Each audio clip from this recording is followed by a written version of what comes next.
If you're looking to remove duplicate photos and videos from your iPhone for free, this guide will show you exactly how to find and delete them. Start by opening the Photos app on your iPhone. To demonstrate how it works, press and hold any photo, then tap Duplicate. Your iPhone will create an identical copy of that image. The same process applies if you have duplicate screenshots or videos.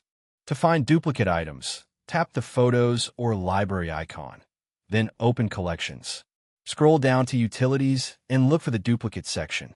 Keep in mind that the Photos app doesn't detect duplicates instantly. Instead, your iPhone scans your photo library automatically while it's charging, usually overnight. If you just created a duplicate, it may not appear right away. Once your iPhone finishes scanning, any duplicate photos or videos will appear in the Duplicate section. Open it, review the matching items, and tap Merge to combine them into a single copy while keeping the best available version and important information.